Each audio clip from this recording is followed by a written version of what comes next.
Y ahora vamos a hablar de la nutrición enteral. No hemos podido evitarlo, pero el paciente tiene que entrar en nutrición enteral. ¿Y quién mejor que una enfermera con sus cuidados y sus técnicas? Pues nos lo va a contar Carmen Martín Salinas. Como ya me conocéis, pues ya no digo más. Así que a ver si así me da tiempo y no me paso como la otra vez, que me cuesta más ajustar de tiempo porque es más largo. Pero bueno, como os van a dar la presentación, habrá cosas que están puestas aquí, pero no las voy a tocar porque las sabéis. Y voy a centrarme sobre todo en lo más importante.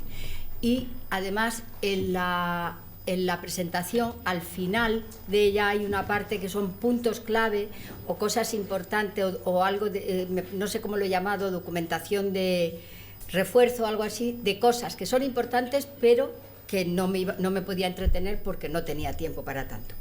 Así que venga, empezamos.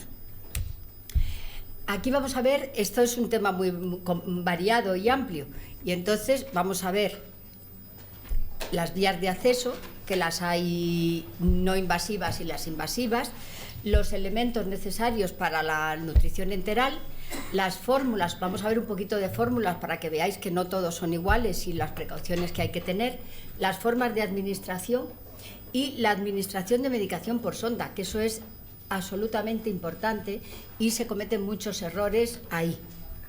Y luego los cuidados enfermeros para prevenir las complicaciones, que es el punto final.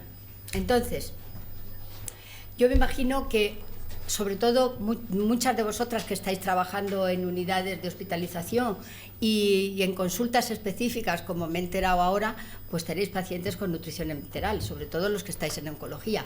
Así que de esto yo solo quiero puntualizar en aquellos aspectos que son más vulnerables para un buen cuidado del paciente. Ya sabéis lo que es la nutrición enteral porque lo estáis administrando, y lo importante de esto es que va a estar indicada en aquellos pacientes que no quieren, no pueden o no deben ingerir alimentos por vía oral. Es decir, aquí nos encontramos con tres tipos de pacientes. Los que no quieren, que pueden ser pues una persona con anorexia nerviosa, que no quiere comer. El que no debe es aquel que tiene una enfermedad gastrointestinal y que necesita una alimentación adaptada, no vale la alimentación convencional. Y el que no puede, pues son todos aquellos pacientes que tienen problemas gastrointestinales o, problemas de acceso al tubo digestivo, que no pueden ingerir alimentos por vía convencional. Pues un paciente con un ictus, un paciente con intervenciones quirúrgicas de vías altas, que el acceso lo tienen incompleto. Entonces, esta característica va a determinar también el tipo de fórmula que se administre a unos pacientes o a otros. No todos les vale lo mismo. Y, lógicamente, la nutrición enteral está contraindicada en todos aquellos pacientes que tienen una disfuncionalidad del tracto digestivo, por la razón que sea, por un hilio paralítico, por fístulas entéricas, pacientes con un Crohn que le han ido haciendo resecciones sucesivas en el tiempo y les han dejado un tramo de intestino imposible ya para que pueda absorber la alimentación. Cualquier situación de las que tenemos aquí que impiden la funcionalidad del tubo digestivo. Y en ese último caso que he dicho, en la longitud corta de intestino, pues habría que recurrir a la nutrición parenteral. Pero siempre hay que dejarla en último lugar, porque la nutrición enteral tiene muchas más ventajas, como vemos aquí, y la primera es que ejerce un efecto trófico sobre las vellosidades intestinales. Hace unos años, cuando, sobre todo en las UCIs y cuidados críticos, los pacientes estaban solo con nutrición parenteral, y cuando se les quería pasar a alimentación a enteral o alimentación oral, tenían unas diarreas que se iban en la cama.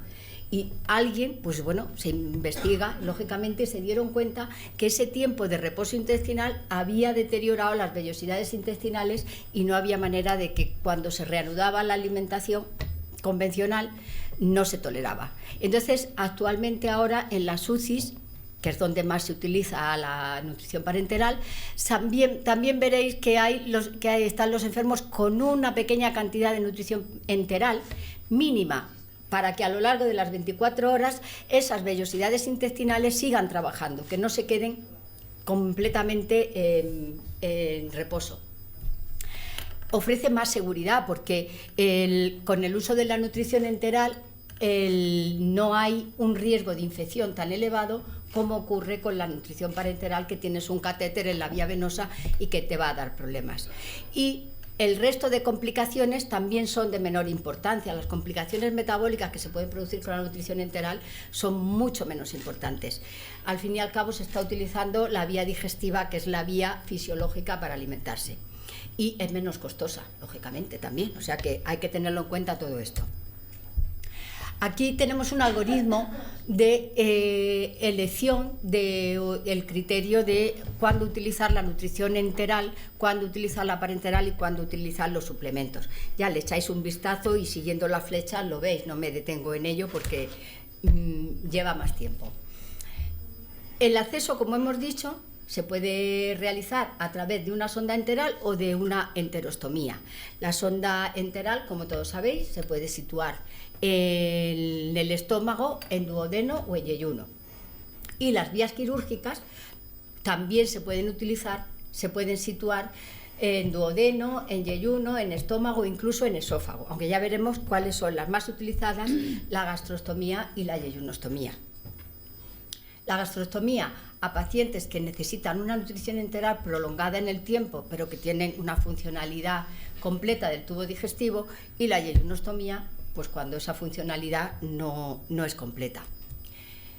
No me voy a entretener en deciros que es una sonda nasogástrica, sois enfermeras y sabéis lo que es, pero la sonda nasogástrica, cuando se utiliza para nutrición enteral, tiene un requisito imprescindible y es la funcionalidad gástrica, que el reflejo y que la motilidad gástrica estén conservadas.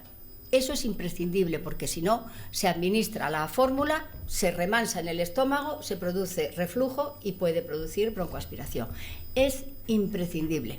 Lo demás de las características de las sondas, seguro que las sabéis vosotras y no voy a entrar aquí para que me dé tiempo a acabar. Y en las intestinales son sondas que lo habitual es que se coloquen en yeyuno. No sé si habéis colocado alguna vez una sonda en yeyuno, ¿no?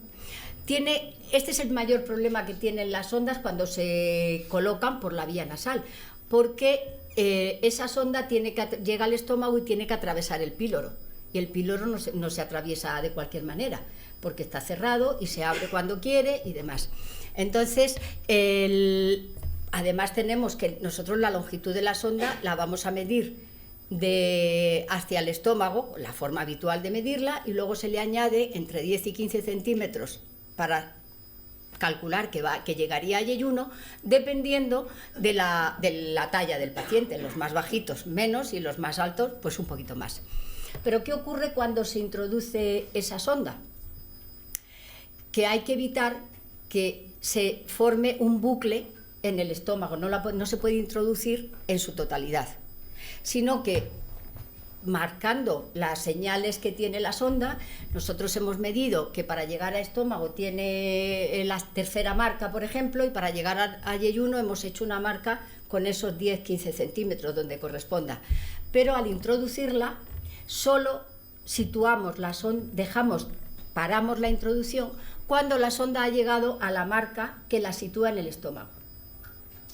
Y ahí sabemos que está. Entonces, hay que esperar que por gravedad o con la administración de procinéticos, como tenemos aquí, se estimule el peristaltismo y pase el píloro y llegue a yeyuno.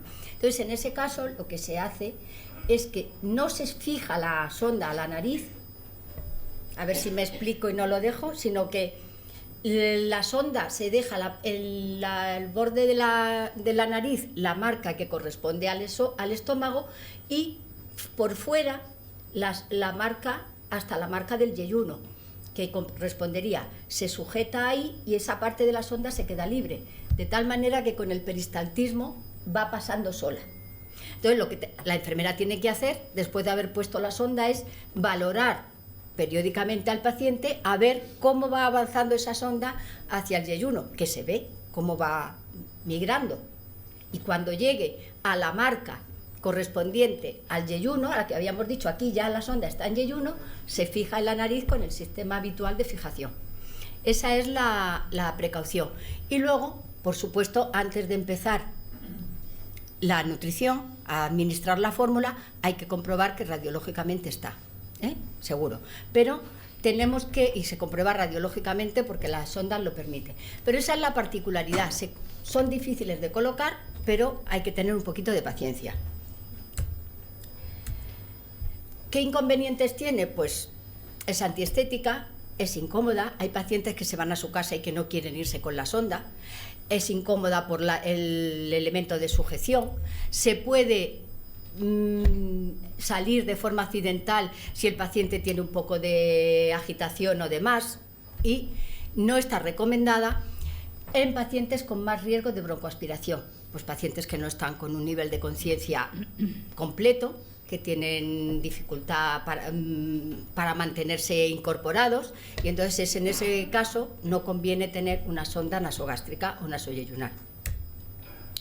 Las características las sabéis, no me voy a entrar en ello, todas habéis estudiado y habéis manejado sondas y las estáis manejando en el día de hoy, y lo único, destacar que en los últimos años la conexión de la sonda es el sistema en FIT o simple o en I, para evitar errores al administrar una medicación que te puede dar lugar, y por la sonda esa conexión en FIT evita que se cometan errores. Ese es lo más reciente, porque lo demás todo lo conocéis y esto pues ya veo que también, lo más importante.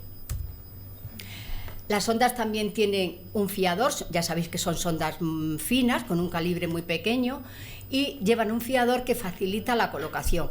Cuando yo estaba en la unidad de nutrición, que todavía no había sondas con nutrición, introducíamos la sonda en el congelador, se endurecía y entonces la introducíamos rígida, porque claro, no es lo mismo una sonda nasogástrica de un calibre grueso, que es más firme, que estas. Pero ahora ya todas vienen con fiador, y lo que hay que tener en cuenta es que el fiador, una vez que se extrae, nunca se vuelve a reintroducir, porque nos puede dar lugar a que la sonda, no, has quitado el fiador, ya apáñatela sin fiador, porque puede perforar la sonda y crear más problemas de lo que beneficios que intentábamos conseguir.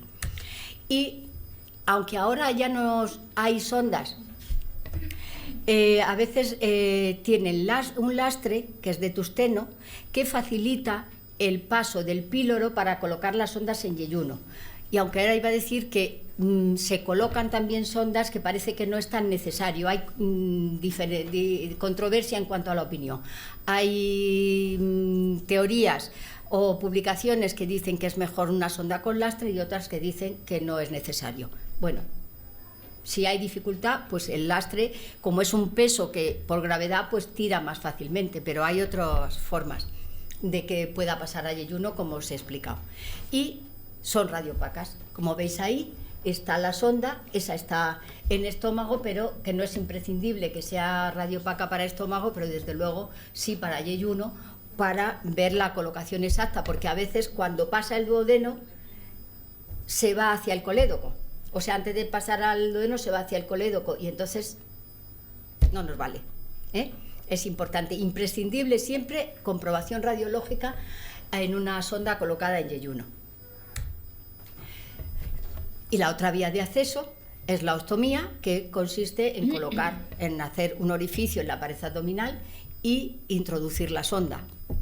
Se utiliza sobre todo en pacientes que necesitan nutrición enteral a largo plazo, por encima de las 6 semanas, con expectativa de vida también de un tiempo razonable, y que generalmente se van a ir al domicilio. Entonces hay que contar con la familia, con el paciente o con el cuidador, porque tienen que aprender cómo manejar esa sonda y esa nutrición durante el tiempo que el paciente lo necesite. Y se tiene que ir del hospital perfectamente entrenado a su domicilio.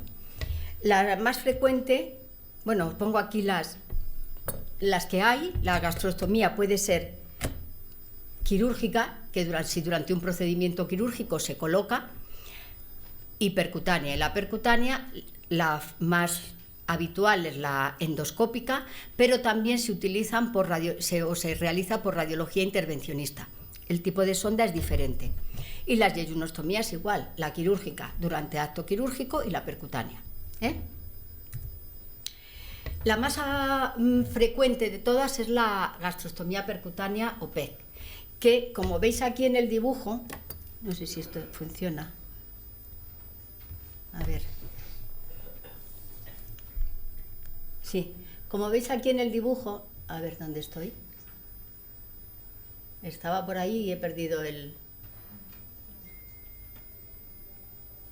Bueno, lo vemos aquí.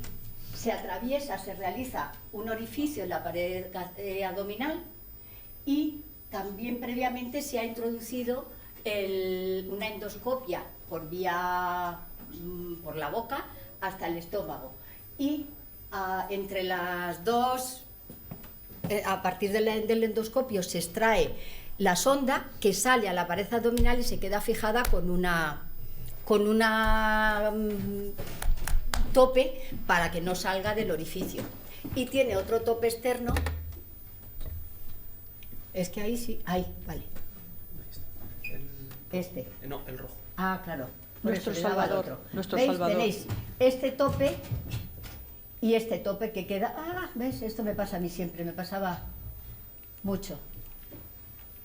Ya, ahí estabas. Aquí, le doy, tengo el dedo muy grande, y entonces esto es lo que la fija a la piel y tiene que fistulizarse este trayecto para que la sonda funcione perfectamente, aunque se puede utilizar desde el primer momento, pero cuando ya se fistuliza es cuando está segura y ha pasado todo el periodo de cicatrización y ya no hay riesgo con la gastrostomía. Las fórmulas de nutrición enteral. Bien, aquí tenemos, como veis, alimentos, todos son alimentos, y es con lo que se elaboran las fórmulas de nutrición enteral. Es decir, eso que antes decía Marilurdes y Doya, de decir, pues es que esto al enfermo, es que está y le están pasando unas lentejas, pues efectivamente, no son unas lentejas como las que conocemos, pero sí están elaborados con hidrolizados de almidón procedente de los cereales y de las legumbres.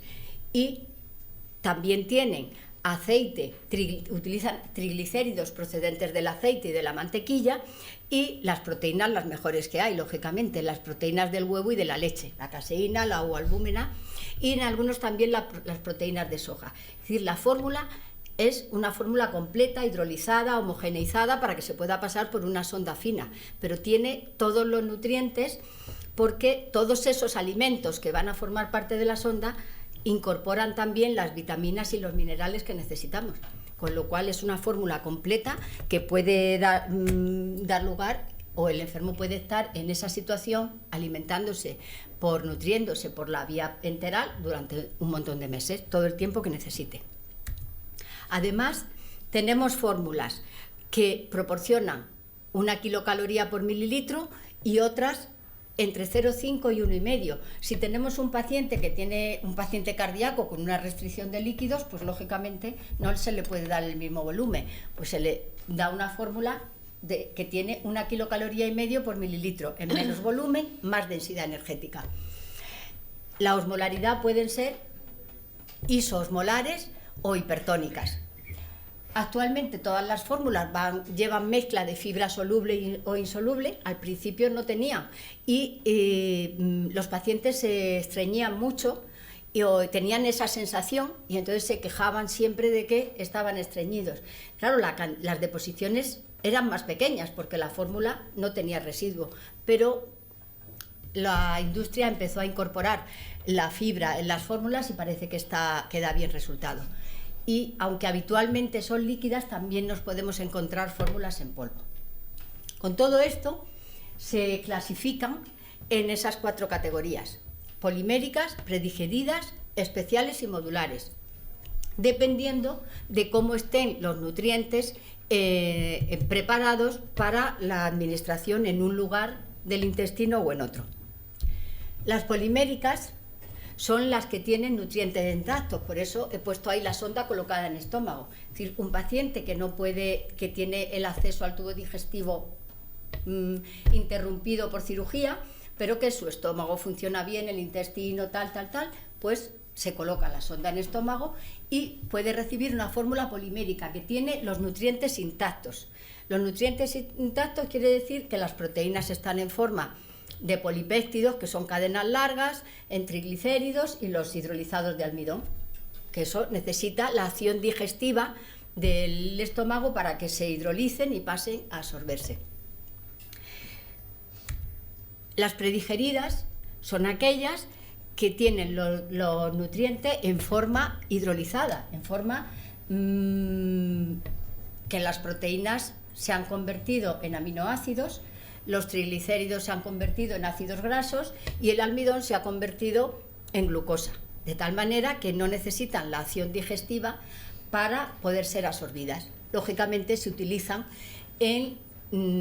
con la sonda situada en yeyuno, bien por yeyunostomía y tiene una osmolaridad mucho más alta, porque todos los nutrientes cuando están hidrolizados la osmolaridad es mayor. Es lo mismo que si nosotros echamos azúcar en un vaso de agua y nos la tomamos, ese vaso con azúcar tiene una osmolaridad más alta que si tomamos el azúcar, por ejemplo, en otro producto mezclado con otro tipo de nutrientes, porque no se va a absorber tan rápidamente como se absorbe directamente en agua. Y es lo que ocurre con las fórmulas poliméricas, pero además tienen mal sabor y tienen mal olor. No sé si vosotros seguro que habéis olido alguna vez a un huevo podrido, que es el azufre que suelta el huevo cuando está podrido tiene un olor muy característico, pues estas fórmulas también. Y eso hay que tratar de evitárselo al enfermo, porque si no, no lo va a querer tomar, ¿eh? Entonces, ¿cómo haríamos? Pues si llevamos el envase, hay que llevar el envase preparado, para que no se abra delante de él y eso transmita el olor en el ambiente, porque a nadie nos gusta comer con ese olor. Entonces, ese tipo de precauciones es importante tenerla. Las fórmulas especiales es que lo mismo que los pacientes con insuficiencia renal o insuficiencia hepática tienen dietas especiales, pues al principio estos pacientes no podían tomar, no se les podía poner nutrición enteral porque las fórmulas no se adaptaban. Ellos necesitan una restricción de proteínas o un aumento en las proteínas en el caso de pacientes con inmunodeficiencia o con estrés, pero ya la industria ha ido sacando fórmulas especiales para la atención de estos pacientes. Entonces, un paciente en una situación de estrés, que ha tenido un traumatismo cráneoencefálico, que está en la UCI, que está no sé qué, pues a lo mejor necesita una fórmula especial para estrés en lugar de una fórmula polimérica, aunque tenga su tubo digestivo funcionante. Es mejor utilizar eso. Y los módulos, que ya no lo he puesto aquí, porque los módulos fue una fase inicial de la nutrición enteral en que había módulos de proteínas, módulos de carbohidratos, módulos de lípidos, para elaborar la fórmula a la carta, según las necesidades del paciente. Pero eso requiere unidades especiales para montarlos y demás, y realmente, salvo situaciones muy excepcionales, se usan menos, se usa bastante poco. Los dispositivos, pues aquí tenéis, habitualmente la nutrición enteral viene preparada en envases de medio litro que tienen un cierre al cual se adapta la nutrilínea para administrarlo. Entonces, aunque disponemos de contenedores también, es habitual el uso directamente desde la botella. Además, se evita la manipulación y hay menos gasto.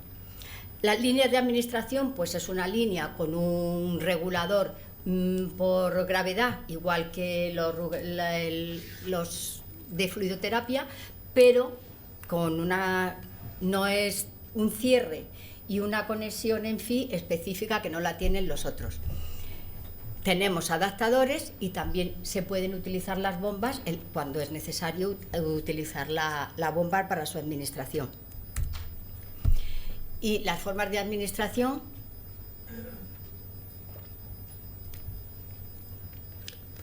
puede ser. He puesto la oral porque, aunque no es frecuente, hay pacientes que son capaces de tomarse una fórmula enteral, aunque no, para que no le pongan la sonda, y se la beben.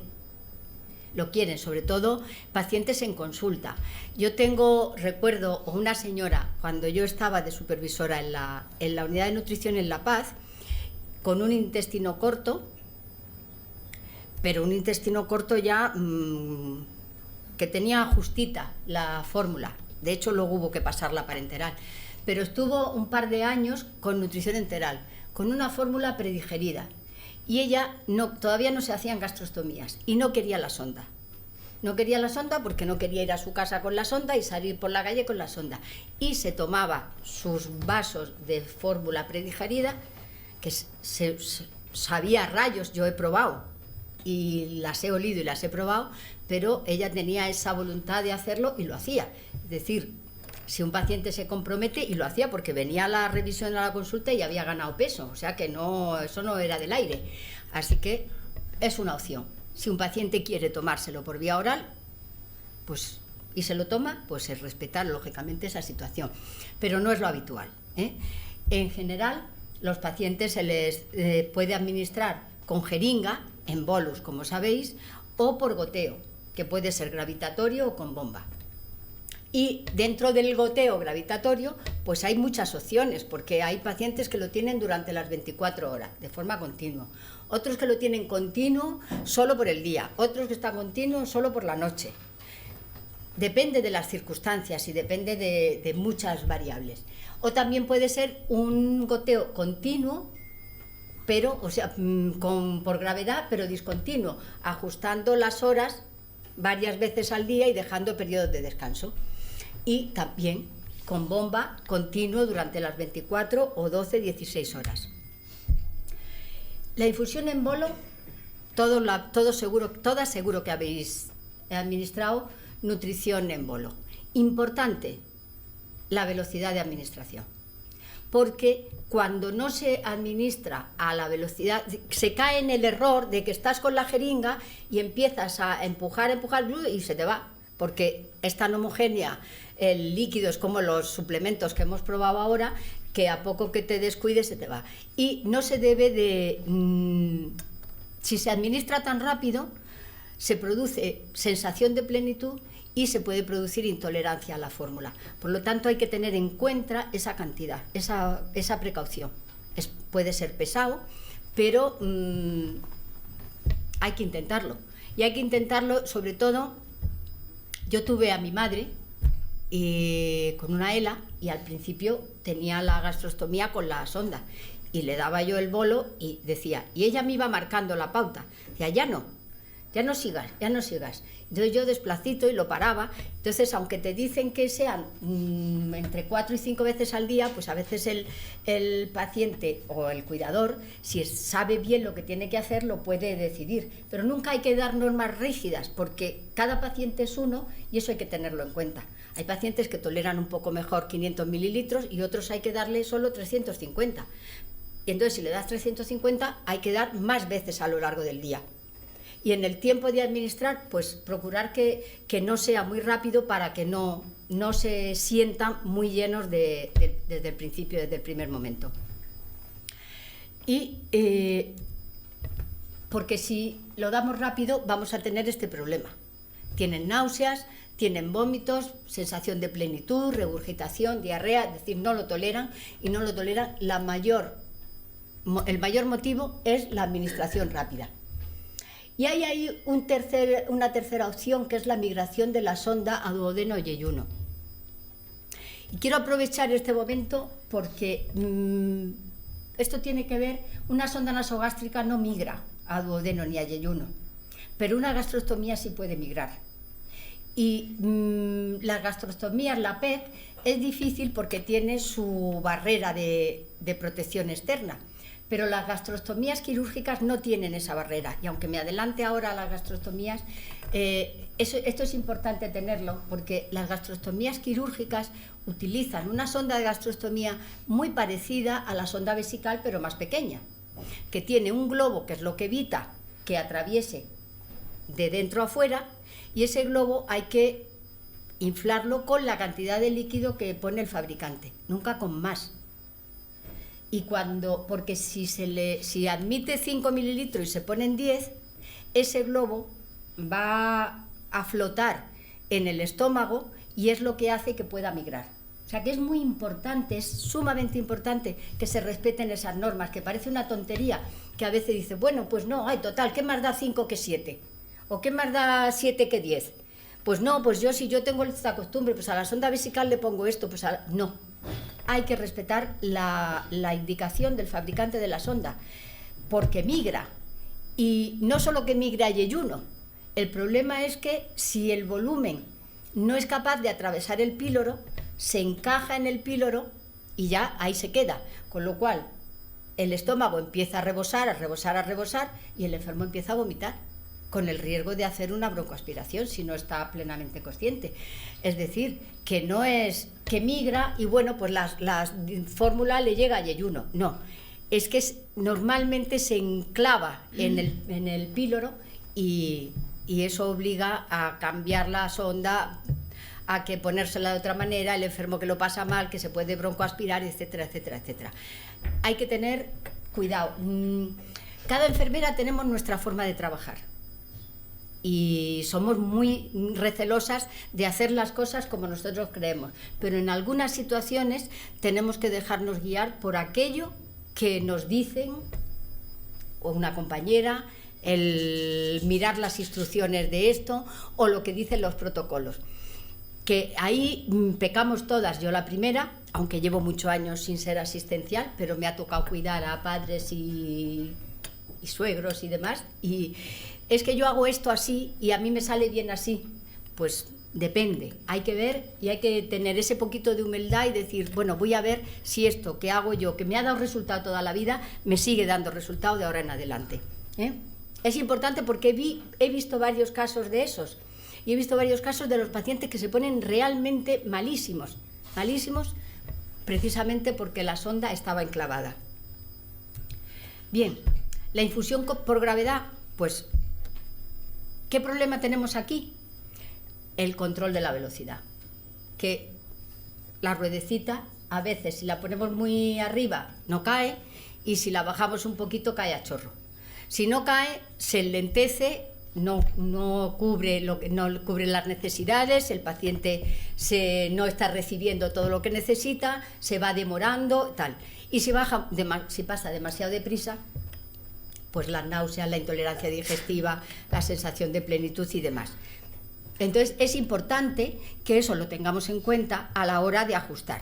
Y nada de usar los reguladores de flujo que se utilizan para la fluidoterapia, porque no lo permiten, no vale. La densidad que tiene la fórmula de nutrición enteral no tiene nada que ver con la densidad de una solución salina, glucosada o lo que sea. No nos vale. Y entonces eso hace que se bloquee, que se lentezca y aunque se ponga abierto del todo, no cae bien. O sea, ese sistema no vale para regular el flujo. Si es imprescindible ajustar el volumen, hay que recurrir a una bomba de nutrición enteral, pero no los reguladores esos habituales. Aparte que nosotros, a lo mejor caéis y decís, bueno, esta no está pensando que somos tal. Nosotros estamos regulando esto en gotas. Y el regulador de fluidoterapia regula mililitros hora. Tenemos que hacer la conversión. No siempre nos hemos dado cuenta. Otras veces sí, depende. Pues hay personas que lo tienen muy claro y otras que no lo tienen tanto. Pero en cualquier caso, aunque esté muy bien regulado el flujo, no va a caer con la precisión que cae regulándolo con la ruedecita esta. Dime, ¿ya me queda poco? Vale. Con bomba, imprescindible cuando la sonda está colocada en yeyuno, porque la capacidad de absorción que tiene el yeyuno no permite una administración rápida. Entonces es imprescindible la bomba. Bueno, esto lo leéis y ya está. Y aquí es donde me voy a a insistir un poco más, aunque al final, en las diapositivas del final, que no está, hay normas de administración de fármacos. Lo ideal es utilizar formas líquidas, pero no todo viene en presentación líquida. Pero sí que hay presentaciones líquidas de utilización pediátrica que podemos hacer la conversión equivalente que necesitamos, porque una fórmula para un niño que está líquida, pues por tantos miligramos o mililitros o lo que sea por kilo de peso, hacemos la conversión a adultos y se podría utilizar. No es habitual, pero se podría utilizar. Pero si tenemos productos, o sea, cápsulas, comprimidos o lo que sea, lo primero que tenemos que comprobar antes de triturarlos es que no sea de liberación retardada, que no se puede triturar, que no tenga cubierta entérica, que no se puede triturar, y a veces se tritura y se les da. Entonces, estos comprimidos o este fármaco de liberación retardada, que lo damos de golpe triturado, va a producir un efecto en el paciente distinto al que se pretende. Hay todos los protocolos, o la farmacia de los hospitales tienen protocolos específicos para la administración de fármacos por sonda nasogástrica. Ante la duda tenéis que consultarlo, porque hay muchísimas interacciones con la carbamazepina, la fenitoína, todos esos interaccionan mucho y eso hay que evitarlo. Hay una página que se llama Medisonda, sí, que ahí podéis consultar todos los fármacos y si se puede... Sí, es imprescindible que lo hagáis, pero también es imprescindible que si un paciente tiene 5 fármacos, hay que hacer 5 preparaciones distintas y administrar los 5 de uno en uno, introduciendo agua entre un fármaco y otro, porque si lo hemos diluido en 5 mililitros y lo introducimos en la sonda tiene mucho más volumen, tiene más, al ser más larga tiene más. Si introducimos el siguiente sin haber lavado entre medias, se nos va a mezclar en la sonda, y no es lo mismo que se mezcle en la sonda a que se mezcle dentro del estómago, donde ya la dilución es mayor y no pasa nada, ¿eh? Entonces puede ser un poco pesado, o puede ser vamos con prisa, va, ¿qué más da? Pum, pum, todo al triturador y todo mezclado. No se debe de hacer así, es una mala práctica, es una mala actuación enfermera. Hay que hacerlo como hay que hacerlo, ¿eh? Y los cuidados enfermeros están dirigidos a prevenir las complicaciones. Están aquí descritos todos, no me voy a demorar porque si no, no acabo.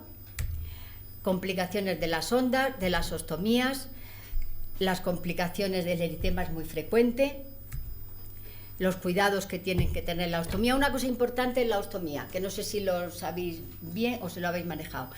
Cuando la sonda hay que moverla todos los días, girarla, pero siempre hay que colocarla hacia arriba, mirando hacia la cara del paciente, nunca hacia los lados ni hacia abajo, porque si se coloca hacia abajo va a dar el borde de la sonda con la pared gástrica y eso puede hacer que se obstruya, siempre hacia arriba, ¿eh?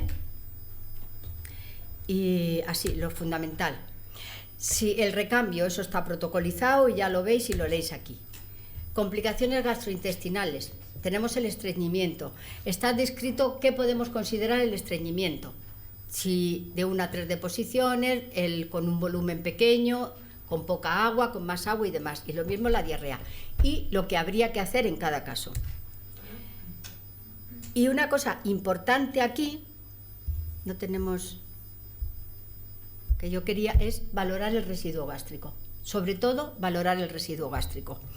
Hay muchos pacientes que por el hecho de haberle colocado una gastrostomía, con la sonda nasogástrica es menor, pero depende del problema que tenga, se produce una gastroparesia. El estómago no se vacía, el contenido gástrico se queda dentro y eso favorece la contaminación bacteriana y el reflujo. Y ese reflujo, como además si es con una sonda el cardias está abierto, refluye y se produce una neumonía. Y si es con una sonda de gastrostomía, pues el cardias también se puede abrir. Y si el paciente está tumbado o acostado, el reflujo está asegurado completo. Entonces, aumenta mucho el riesgo de neumonía y la gastroparesia va a pasar de gastroparesia, que a veces por el hecho de colocar la sonda, aumenta el residuo gástrico, aumenta la regurgitación, se aspira el contenido gástrico y aparece la neumonía aspirativa. Por eso hay que tener en cuenta la posición del paciente, cómo está incorporado. Lo decía antes Idoia, y aquí pasa lo mismo, el enfermo tiene que estar incorporado entre 30 y 60 grados durante la administración de la fórmula y hasta 1 hora después. ¿Qué nivel de conciencia tiene? El grosor de la sonda y el régimen de infusión. Si ya está, si es más o menos, tiene más o menos volumen en el día. Y tenía aquí más cosas, pero porque no he podido buscar, y hay que tener en cuenta todo esto que tenemos. Ya sí que termino, ¿eh? Resumiendo, clave, colocación del paciente, la posición, siempre incorporado. Comprobar el residuo gástrico. Nunca se debe de administrar una fórmula enteral sin comprobar el residuo gástrico. Si es en administración discontinua, pues cada vez que se va a iniciar. Pero si es en administración continua en las 24 horas, cada 6 u 8 horas como máximo se interrumpe la administración de la fórmula y se comprueba el contenido gástrico, que si es superior a 100-150 mililitros, hay que interrumpir la nutrición, dejar un tiempo de descanso y volver a valorar 1 o 2 horas después. Si sigue siendo elevado, hay que interrumpirla, porque ese estómago no está vaciando. Prevención de la broncoaspiración, la posición, como hemos dicho, y el lavado de la sonda. Siempre al finalizar la administración, cada 6-8 horas, y antes o después de administrar medicamentos. Lo mismo con las complicaciones gastrointestinales, lo tenéis aquí descrito y lo veréis pues. Y los cuidados de la PEZ, que ya os he dicho, el lavado circular, la movilización, la colocación hacia arriba, que os lo he dicho antes, y si se produce una salida accidental, hay que introducir lo que sea. Si está en casa el paciente y no tiene ninguna sonda, ni una sonda de Foley ni nada, pues algo, un bolígrafo. El estómago es una zona contaminada y es preferible introducir algo a que se cierre, sobre todo si no está la fístula hecha completa. Si ocurre en el hospital y no tenemos una sonda de gastrostomía, con una Foley, naturalmente, y llamar, lógicamente. El seguimiento lo tenemos aquí y la nutrición enteral domiciliaria. Pero como lo que requiere el paciente y el cuidador es un adiestramiento y Marilurdes nos va a hablar de adiestramiento, pues ya no me paro en ello porque todo eso lo va a hacer, ¿eh? Aquí tenemos y aquí está información complementaria. Así que ahí podéis controlar otras cosas. Aquí tengo, es que quiero ver, este enlace, por si no sabéis lo que son las pesias, en este enlace tenéis un vídeo de la colocación de una gastrostomía con este sistema. Por si lo veis en algún momento, pues ahí lo tenéis. Bueno, esto tiene un porqué. Hubo un momento en que estaba yo ya harta de repetir lo mismo de nutrición y alimentación. Y digo, la próxima clase que dé y me vuelvan a preguntar lo mismo, esto dentro del hospital, digo, las voy a mandar a hacer puñetas. Y dijo, oye, esto no puede ser porque me está a mí saturando y yo esto lo hacía con el corazón y las tripas. Entonces me hice un posgrado de coaching, de adiestramiento, coaching, entrenamiento, adiestramiento, como quieras, de salud. Pero yo no hago educación para la salud, ni gánicas que tengo. Entonces me lo adapté, porque como de nutrición sí sabía un poco, me lo adapté el coaching a técnicas de adiestramiento nutricional. Y entonces pues me vino muy bien a mí, a mi mente, y vino muy bien con las compañeras que lo he compartido. ¿Qué es el adiestramiento nutricional? Es una técnica para conseguir modificar las conductas, pero fijaros, después de muchos años dando talleres de coaching, se modifican las conductas del paciente al que estás tratando y acompañando y se modifican nuestras mismas conductas. Porque hay veces que ponemos ya el automático y lo hacemos tan bien con el automático que eso no es cuidado, es técnica, pero no es cuidado. Y lo bueno de las enfermeras es que tenemos mucha técnica, pero tenemos mucha pasión en la técnica y compasión con el paciente. Va la tercera vez que nombro esto en esta mañana. ¿Por qué? Porque si no seríamos máquinas. Y cuando algunos nos quieren imitar en yo sé hacer nutrición, pero no sabes hacer cuidados. Primero porque la LOPS no te autoriza. Estoy pensando en profesiones que quieren ser enfermeras solo para hacer nutrición. Primero porque la LOPS no te autoriza. Porque la LOPS dice, me sabía el artículo pero ahora no me acuerdo, es el H, que los cuidados son enfermeros. Y la nutrición es uno de los mayores cuidados que tenemos que hacer, porque es lo básico para que un individuo esté sano. Si veis aquí en esta figura que he cogido, están de la mano y hay uno que se está yendo, pero los otros lo cogen de la mano. Eso es la enfermera. Y eso es la enfermera en el adiestramiento, porque el adiestramiento es acompañamiento. Hay cosas que con los años me he ido yo introduciendo e inventando. Quiero decir que a lo mejor eso no lo veis en otro sitio, pero bueno. A mí me gusta mucho la Mafalda. La Mafalda y el Snoopy, pero la Mafalda sé que es un muñeco, o sea, yo sé que es un dibujo, no os creáis que cuando yo digo, es la única niña que conozco que no le gusta la sopa, que yo sé que es un dibujo, que no he llegado todavía a tanta chochet, pero es que el que lo escribió era un gacho muy listo y muy inconformista, y entonces me gusta mucho a mí el Quino, y claro, me gusta mucho la Mafalda. Trabajo mucho con la Mafalda, sobre todo en cosas muy serias, trabajo mucho con la Mafalda. Porque la Mafalda dice verdades como puños, pero como las dice de esta manera a lo tonto, pues entonces te hacen gracia y te quedas mucho mejor. Está levantándose de la cama, que está mala, es que es impagable verla. Y esta pobre que está ahí con la rosa marchita, pues ese es el acompañamiento que tenemos que hacer. A esa persona que no la vemos reluciente, tenemos que hacerla reluciente. ¿Y sabéis la ventaja? Que cuando intentamos hacer a nuestro paciente reluciente, nos ponemos reluciente nosotras. Porque el acompañamiento es eso. Vamos a hacer esto, negociamos, y yo te voy a acompañar, yo voy a estar aquí siempre que necesites.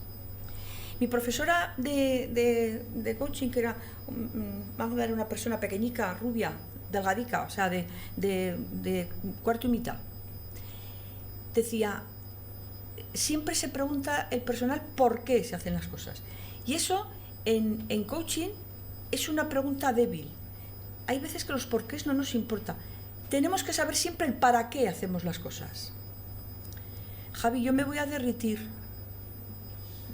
Yo me voy a derretir. Si pudieras bajar un poco la temperatura, porque yo ya me estoy metiendo en harina y esto es horroroso. Entonces, el objetivo del adiestramiento es hacer que una persona tenga adherencia al tratamiento, pero hasta que llegue a ser parte de su ADN. Ese es el adiestramiento. Y tú estás ahí. Y nos decía Magda, un coach no es un asesor. Entonces yo me río porque hay profesionales que son asesores, sin más.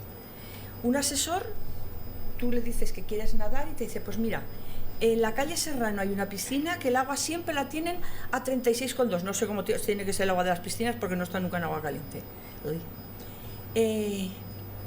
Y además abren de 8 a 3. Y además el señor es rubio y alto, te está asesorando. Porque es fuerte y como no sabes nadar te va a ayudar.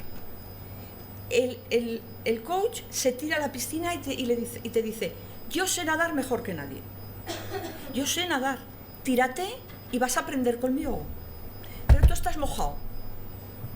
Y eso nos lo dijo el primer día de clase, lo tengo aquí. Y lo cuento siempre. Es más, tengo hasta una transparencia que no sé si la he traído hoy. Eso es el adiestramiento. Tú estás ahí porque sabes mucho. Pero quien lo tiene que hacer es el paciente. Entonces él se tiene que absorber lo que tú sabes, pero lo tiene que hacer él en su ADN. ¿Veis la diferencia?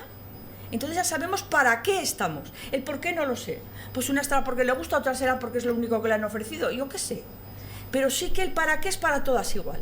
Estamos para ayudar a ese paciente a que tenga adherencia al tratamiento nutricional que se le tiene que poner. Gracias, Javi. Que Dios te lo pague.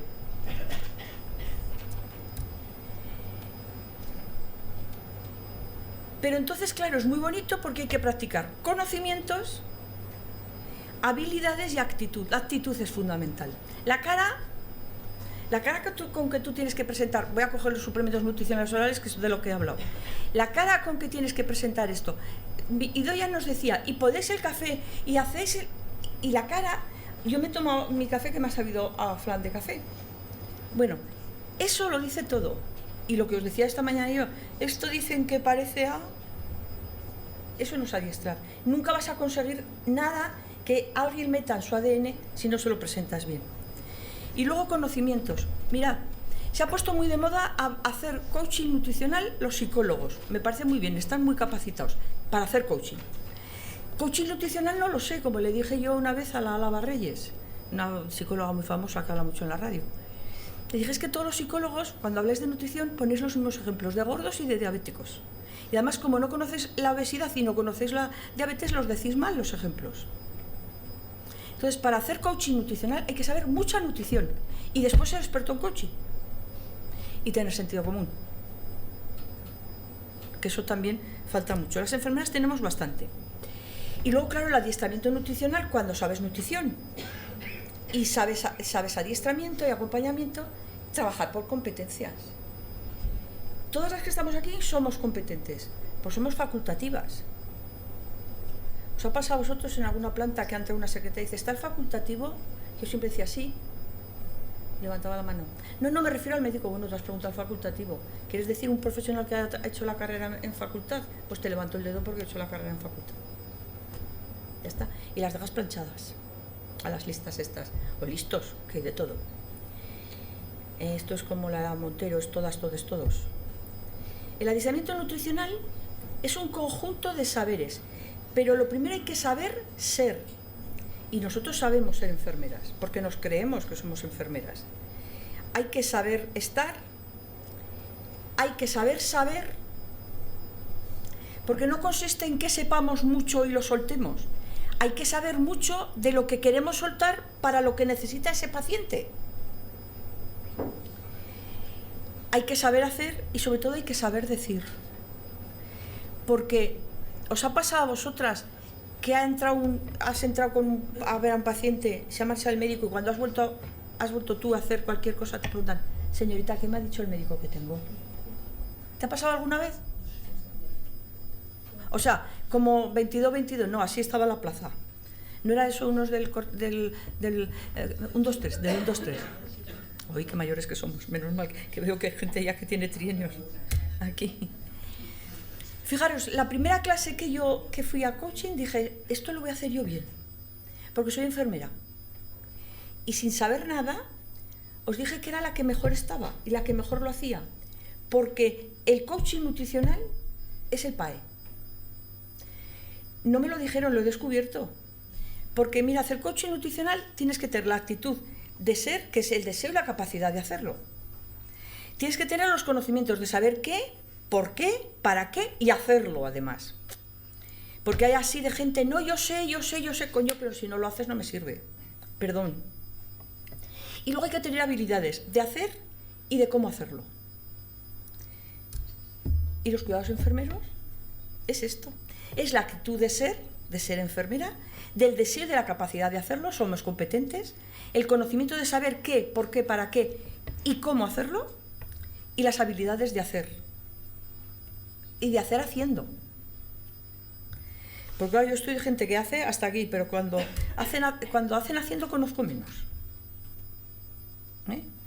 Y ya somos muy mayores y hemos hecho ya muchas peripecias en nuestra vida para que nos vengan a engañar como a tontos. No, es que yo he hecho la carrera de sí, pero ¿cuántos cuidados has dado? ¿En cuánto te has explicado? Hay muchos que les hemos formado nosotros y luego ahora nos quieren echar. Esa es la triste realidad de la vida. ¿Cuáles son las habilidades en el adiestramiento? Hay que tener conocimiento científico, hay que tener adaptamiento de hábitos, hay que ser líder. Ahora se lleva mucho lo de liderazgo y hay mucho divulgador que se cree líder. Y saber divulgar no es ser líder.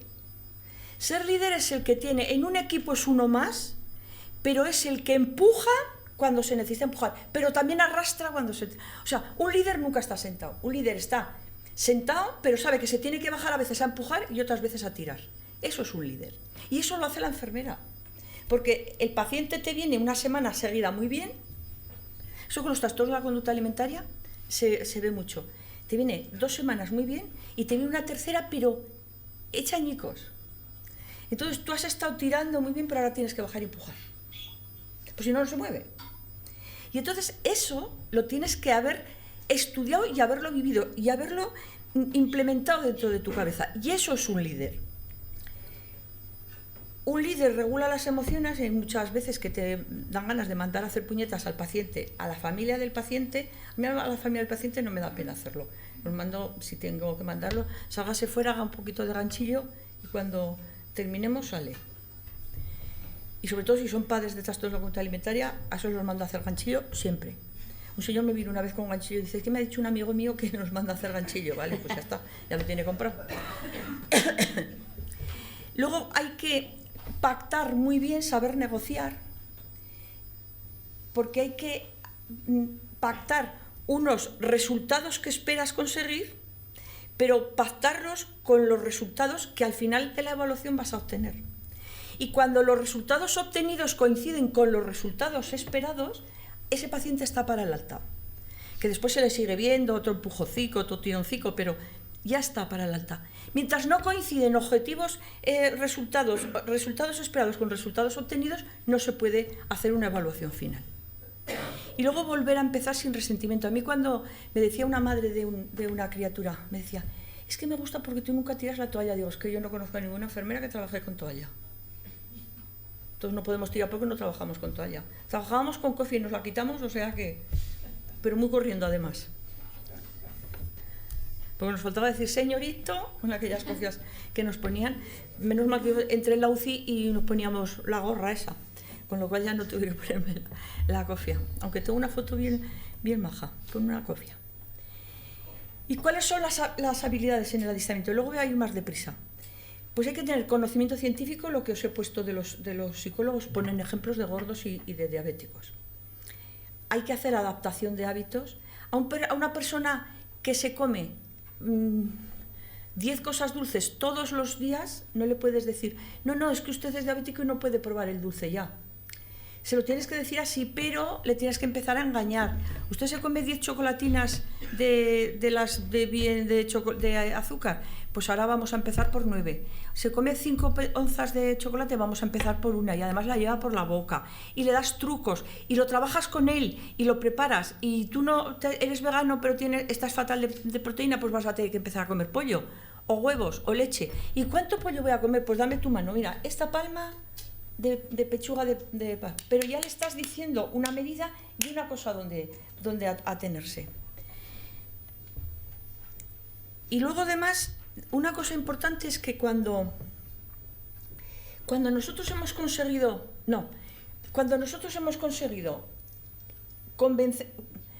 explicar a ese paciente que lo que queremos es conseguir la adherencia al tratamiento,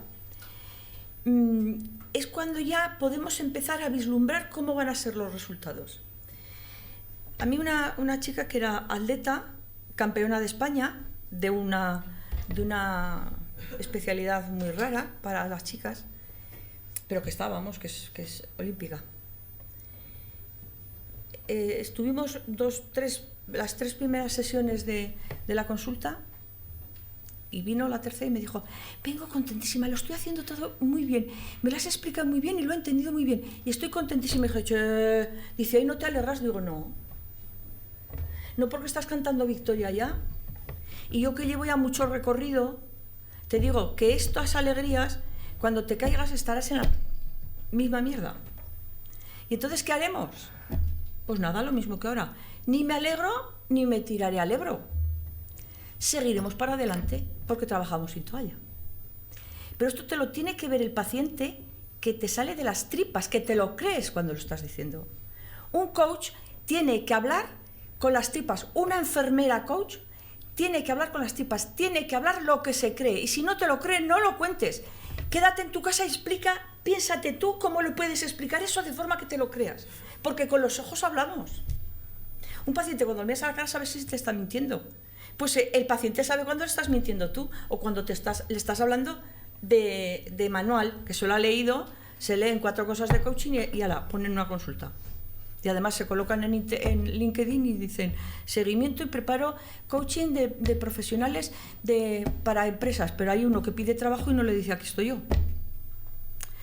Quiero decir, bueno, nosotros tenemos que regular las emociones hasta los hábitos, pero hay que pasar por las motivaciones y los propósitos. Hay una cosa que se llama ahora, le decía yo ayer a una alumna, la entrevista motivacional. Yo pienso que la entrevista motivacional está muy supervalorada. Es un rollo psicológico que está bien, que queda bien además para ponerlo, yo os lo he nombrado, pero la motivación tiene que salir de dentro, de uno. Y a lo mejor no tiene fuerza, pero tiene que saber que quiere motivarse, él. Y luego ya eso es a lo que le ayudas para que tenga adherencia al tratamiento. Porque sin motivación propia no va a haber adherencia al tratamiento, porque todo le va a parecer ir con la cruz a cuestas camino del Calvario. Y entonces no conseguimos nada. El adiestramiento y el acompañamiento tiene que ser una cosa viva, vivida, atractiva, con fuerza. No te digo simpática, porque a lo mejor el curso es simpático, entonces el trayecto no será simpática, pero con viveza. Es una cosa que está viva y es cambiante. Y eso es una cosa importante. Y además tenemos que empezar a percibir los beneficios y a saberlos transmitir. Porque hay veces que el mismo paciente no se está dando cuenta de los beneficios que le está teniendo. Se encuentra mejor, pero no sabe explicar. ¿Se lo traduces? Con su lenguaje.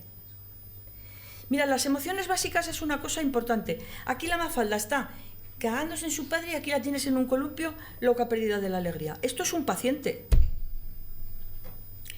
Y las emociones básicas, ira, alegría, miedo y tristeza, que es el duelo, esto en el duelo vamos por partes, ¿no? Yo os digo que en el adiestramiento nutricional no tiene orden.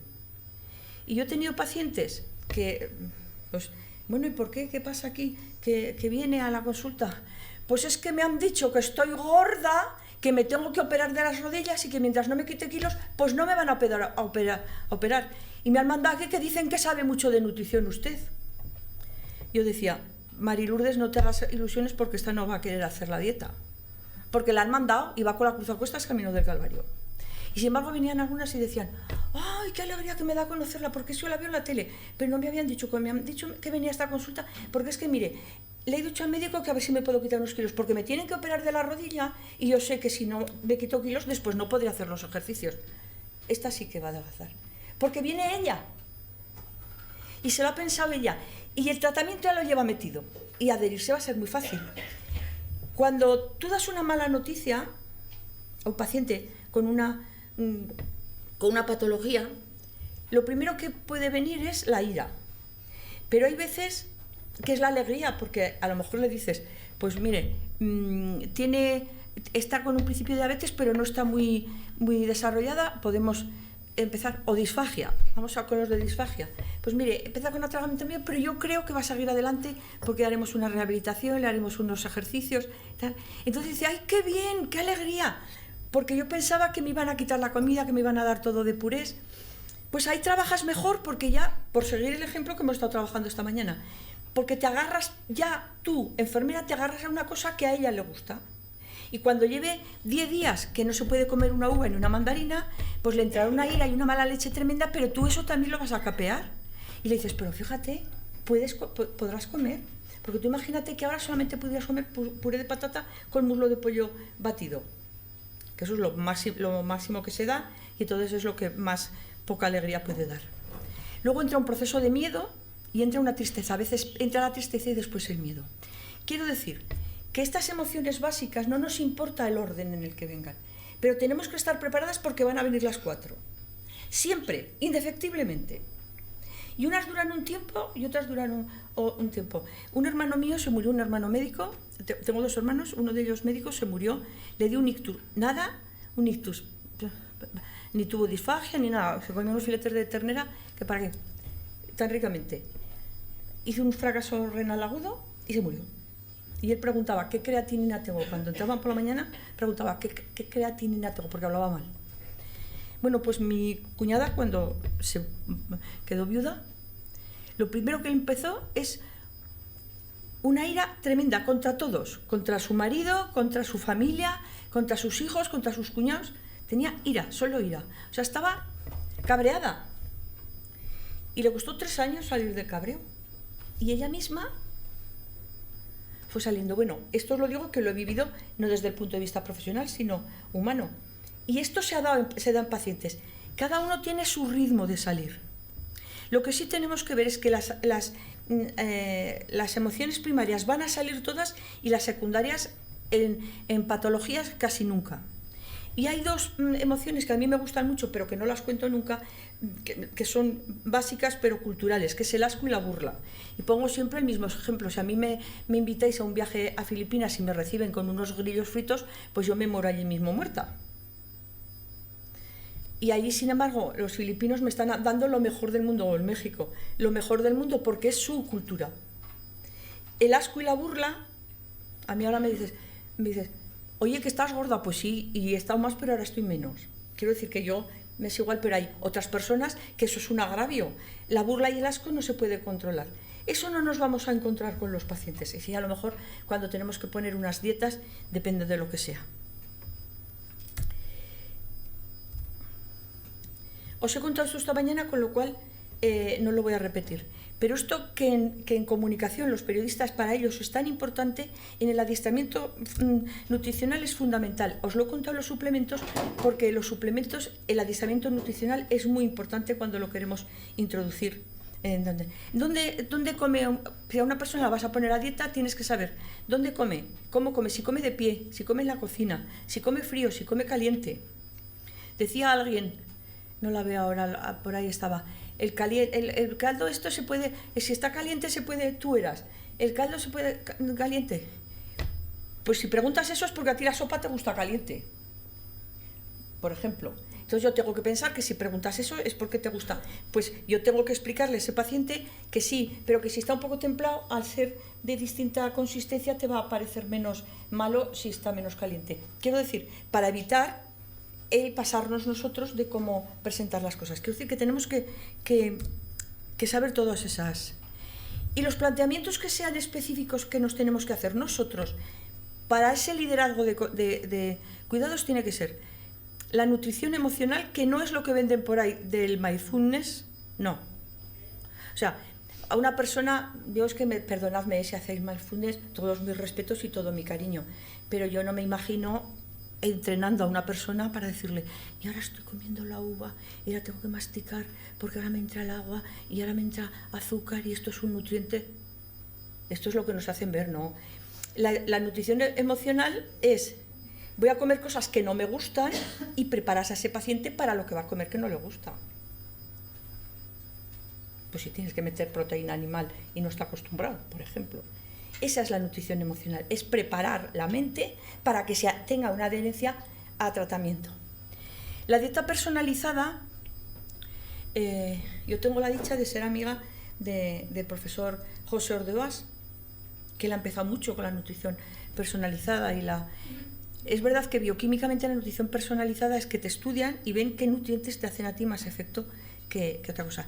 Pero cuando nosotros aquí hablamos de nutrición personalizada es que le hemos puesto una dieta adaptada a sus necesidades y le ayudamos y trabajamos para ver cómo puede ella asumir esa dieta en todos los sentidos de la palabra. Y sobre todo la adherencia al tratamiento, que es lo único que a una enfermera le interesa. Dice la OMS que el concepto de salud del individuo es complejo e incluye bienestar físico, bienestar emocional, bienestar mental y bienestar social. Pues es verdad. Pero claro, el bienestar físico ya sabemos lo que es. Cuando te duele algo no estás bien. O puedes ser síntoma de una patología. El bienestar social es una satisfacción en tu entorno. Y esto hay veces que tenemos que enseñar a ese paciente a saber liderar sus necesidades. Liderar sus necesidades quiere decir que les dé la importancia de vida a cada una de las actitudes que tiene que tomar. Y luego el bienestar mental influye mucho con el bienestar social, cómo te relacionas con los pacientes. Decía Idoia que hay veces que una persona disfágica empieza a dejar de salir a comer a restaurantes, porque si tiene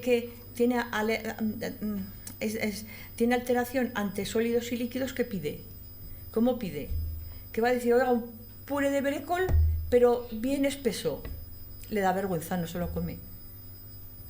Bueno, pues eso hay que prepararlo, porque ese bienestar mental viene del bienestar, de la disfunción social que está padeciendo. Y esto, fijaros, es muy bien cuando lo preguntas y te lo contesta, pero es que hay veces que no podemos preguntar porque no quieren contestar. O porque de dónde vienes, las 12 van a dar luego. ¿Y qué hora es? Pues de coger olivas vengo. Eso así nos pasa con los pacientes.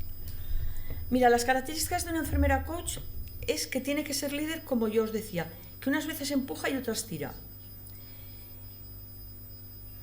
Pero tenemos que trabajar siempre la evidencia científica. Las enfermeras siempre trabajamos como la evidencia científica. ¿Por qué? Porque somos facultativos y trabajamos científicamente. Porque nuestros cuidados son técnicas, pero los cuidados son científicos. Se preocupa por los demás, bueno, como sabéis leer, esto os lo miráis en casa. Pero es que además hay que tener empatía, ilusión, asertividad. Asertividad, por si no me llego cuando hable más tarde de las herramientas. Asertividad es decir lo que hay que decir, cuando hay que decirlo, a quién hay que decirlo y cómo hay que decirlo. Asertividad no es dar la razón, pero asertividad tampoco es ser chulo. Las que somos un poco así fuertes de carácter, hay veces que estamos hablando con asertividad y parece que nos estamos chuleando. Pues si lo estamos haciendo mal. Porque asertividad es decir que las gafas de Carmen son de Palejos y Pacerca. Y ella me dice, no, y te digo, sí, porque te las compraste conmigo y sé que te las compraste para cerca y para lejos. Porque es que se las compró conmigo y sé que es para cerca y para lejos. En este momento ya está, eso es una broma, que no sé de qué son las gafas. Pero hay que decirlo de manera que no resulte aplastante, pero que es lo que es. O sea, que esta chica lleva un jersey rosa y la de ahí enfrente la puede ver blanco porque la luz lo distorsiona y porque está muy lejos. Pero ese jersey es rosa. Mira, perdona, este jersey es rosa. Y vosotros habéis oído hablar de una película que es muy vieja, vamos, más vieja que yo, que va un maño en burro por la vía y viene un tren pitando y dice, chufla, como no te apartes tú. O sea, eso no, eso es chulería y cabezonería, no es asertividad. Pero asertividad es decir lo que es sin tener miedo a que te puedan decir que no es eso. La enfermera sabe ser, hacer, aprender, dirigir. Lo que aprendes con los pacientes no lo aprendes en los libros. Por ejemplo, lo de que las emociones no tienen un orden, eso lo sabes cuando has tenido 10 consultas seguidas con pacientes rebeldes. Y que la están pasando mal, además. Eso se aprende. Y de ver trabajar a tus compañeras se aprende. Y cuando metes hasta aquí, se aprende. Ayer le decía yo a una persona que está haciendo un posgrado, está haciendo el trabajo fin de experto. Y me decía no sé qué que había aprendido y tal. Y le dije, pues mira, cuando una cosa te sale muy bien, eso no hace falta estudiarlo, porque piensas en esta organización, lo que sea, y te viene entero y sabes que estás orgullosa y que te ha salido bien. Cuando te tienes que estudiar las cosas es cuando las has cagado. Y le dije, con perdón, la cagada es lo que hay que estudiar. Y le conté que había un café, es el más caro del mundo y el mejor del mundo, a mí no me gusta el café, pero que descubrieron que era el mejor del mundo, es una cabra que está por Asia y que se coge las bayas del café enteras y se las come, pero no las machaca, no las deshace, pero saca los nutrientes que tiene la vaina de la baya. Se la traga y en las heces, en los zurrutillos, salen las bayas. Es que no me acuerdo cómo se llama. Además, lo pensé, antes de ir mañana me lo tengo que mirar, pero no me acuerdo. Y entonces descubrieron unos pobres desgraciados del pueblo que no tenían para comprar café ni para coger café, cogieron las bayas, 7 bayas, las cocieron y dijeron, este es el mejor café del mundo, huele como ninguno, como eso. ¿Y por qué? Porque hicieron las cagarrutas. Así se aprende. Y ahora se vende a 1 millón la taza. ¿Sabéis de qué? Lo habéis oído hablar, ¿verdad? Porque algunas hacéis así con la cabeza. Bueno, pues es que no me acuerdo, pero entrar en internet, café que sale, que se ve, yo pensaba que eran los elefantes, pero son unas cabras, me dijo mi marido. Y mi marido es cafetero, con lo cual se lo sabe mejor que yo. Bueno, pues cuando la hemos liado es cuando tenemos que sabernos, pero hasta el último detalle, por dónde hemos empezado, qué es lo que falló, dónde vamos, dónde miramos, para qué. Eso es lo que hay que estudiar. Porque estudiar los éxitos no tiene gracia. Porque el éxito ya te da tanta alegría que ya te ha salido bien, ya está. El objetivo al explicar las técnicas es, primero, implicar al paciente, siempre, y aplicar una tecnología metódica. O sea, no me siento, hoy me apetece hablar de la ira, no, vamos a hablar de lo que el paciente necesita, que es el que te lo va a decir. Es entrenar conductas, identificar y mejorar la calidad de vida. Él tiene que saber cómo es su calidad de vida. Y según cómo te lo cuente, aunque tú pienses diferente, eso es lo que tienes que trabajar. Porque si tú lo ves, que tiene chofer, que lo traen aquí, que tiene 3 casas en el campo, 2 en Astún, otra en Serrano y otra en no sé dónde, dices, vive como Dios, pero si él no lo vive así, no lo tiene. Entonces, nosotros identificamos su calidad de vida según nos la cuenta él y vamos diseccionando, porque habrá cosas que están borrosas en su cabeza. Pero él es los que las tiene que desborrar, porque nosotros le vamos a ayudar. Pero no le vamos a decir, oye, pero qué gilipollas eres si tienes esto. No. Él tiene lo que cuenta que tiene. Y si eso no le satisface, no nos satisface a nosotros. ¿Nos queda claro? O sea, ese halo que trae todo paciente, eso nosotros nos lo tenemos que quitar. Mirad, soy aragonesa, se nota, y además lo he dicho varias veces. Para hacer esto se necesitan años. Porque si os dais cuenta están todos los goteros a la misma altura del suelo y con los pies en la misma posición, oblicua, los dos. Y además eso lo hacen en un momento de silencio de la cantadora. O sea, imaginaros lo que es esto. Yo canto muy bien las jotas, pero no sé bailarlas. Y esto me parece un milagro. Porque esto es hacerlo, y hacerlo, y hacerlo, y hacerlo, y hacerlo, y hacerlo. Y hoy les ha salido mejor y mañana saldrá peor, pero no les importa. Lo hacen. Y te viene un paciente y te vuelve a venir y dices, no adelanta nada, le voy a ahogar, pero sigues con él. Y hasta que él percibe lo que tiene. Y te cuenta cómo lo percibe y entonces tú ahí trabajas. Esto me ha encantado. Dice, a ponerle fecha a un sueño se convierte en meta. Una meta dividida en pasos se convierte en plan. Y un plan apoyado por acciones se vuelve realidad. Esta ha sido la vida de la enfermera. Tuvimos un sueño de autonomía, de competencias y le pusimos empeño y se convirtió en una meta. Y muchas de vosotros ya no habéis conocido otra cosa. Las que tenéis pocos trienios no lo habéis conocido, lo que era eso. Y una meta dividida en fases y cuando un paso y otro paso es un plan que lo hemos seguido y ese plan lo hemos apoyado y tenemos una realidad. Y me gustó tanto la frase que digo, es que esta es la vida de la enfermería y esta es la vida de una enfermera coach con un paciente, al que le estás acompañando a encontrar una serie de habilidades para moverse en la vida. Porque la estrategia es lo que planifica el acompañamiento. Nosotros no acompañamos al tuntún, no somos un taxi que nos llaman a las 12 y vamos a las 12, no. Tenemos las consultas las tenemos citadas, negociamos el tiempo, vamos, y esto lo hacemos para mejorar su calidad de vida, por ejemplo, cuando le estamos presentando un suplemento nutricional oral. Adiestrar es adquirir y reforzar hábitos. Mirad, esta foto siempre va conmigo. Esa señora parece que no está haciendo nada, porque está sentada en el borde de la bañera sin hacer nada, mirando a la niña como hace caca.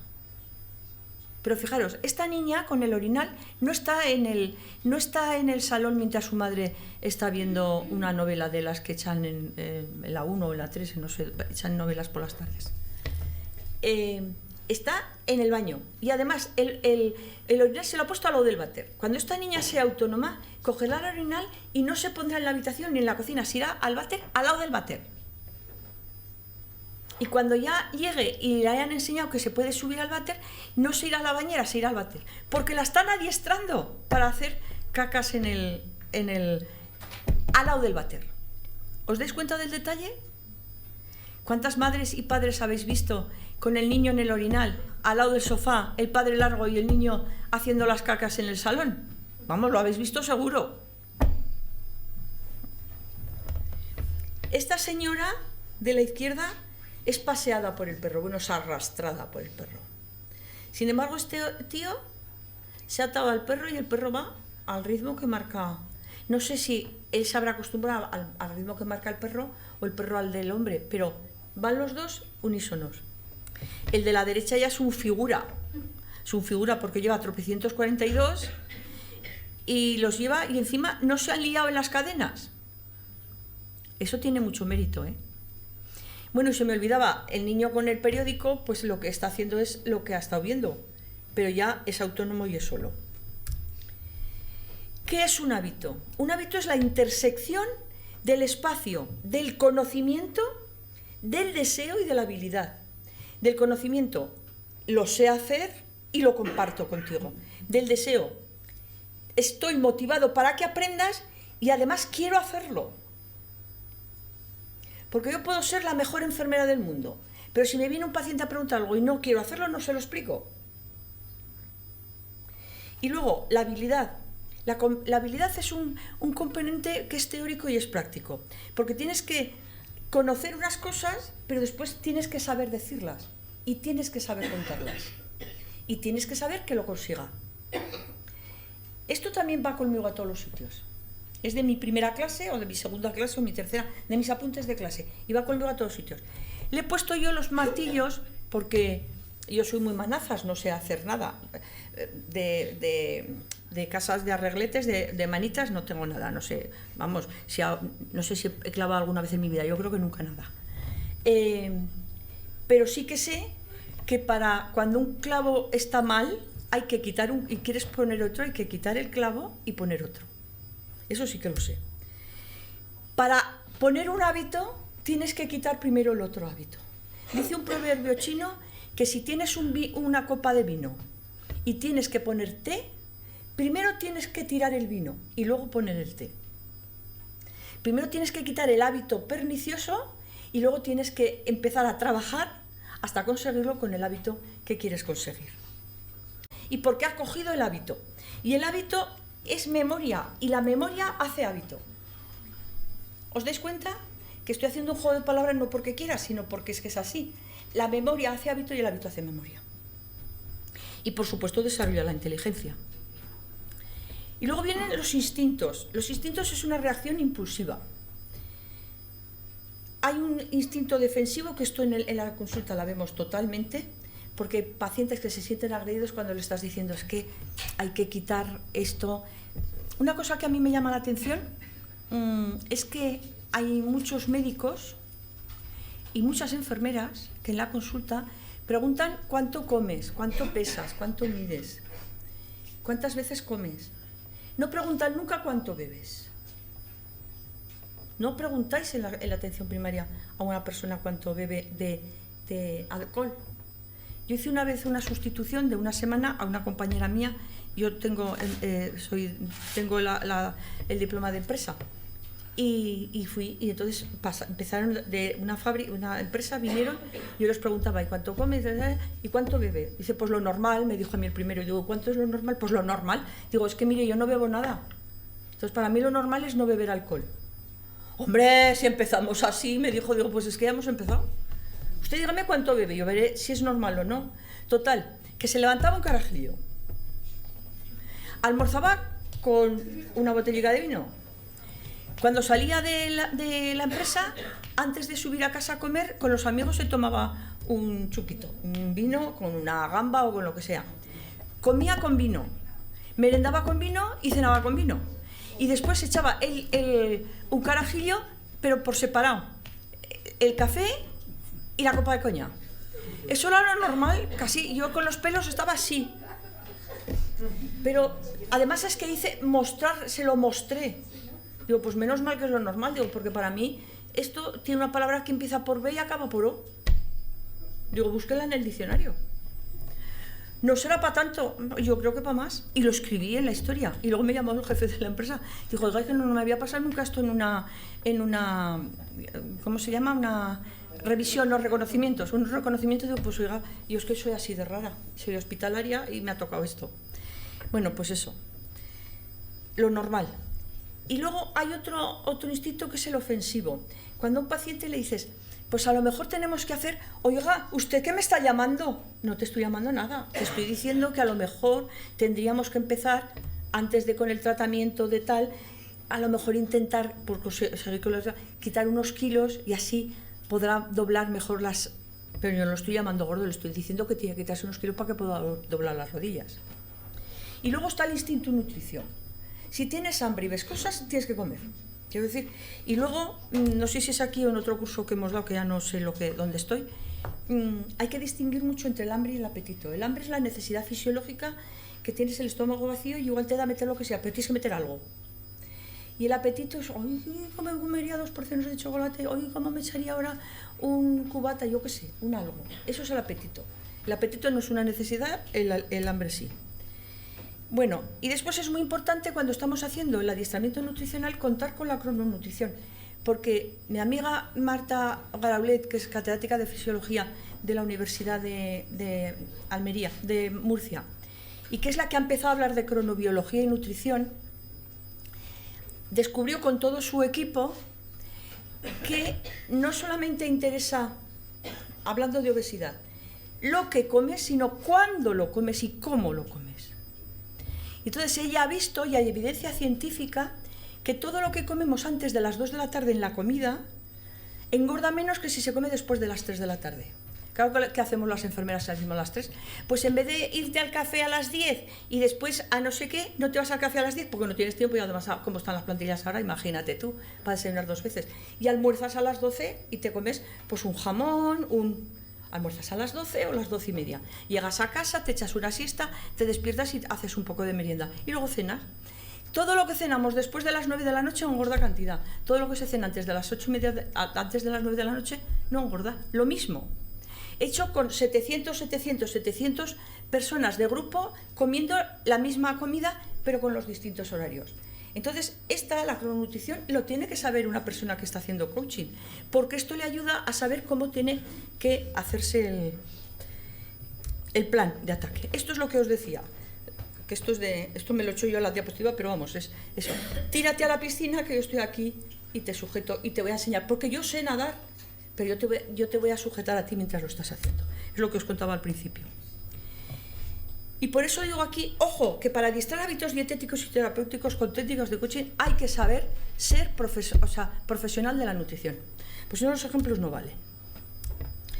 ¿Que podemos poner ejemplos? Nada, pero en la cabeza tenemos los pacientes que hemos tenido que adiestrar y acompañar.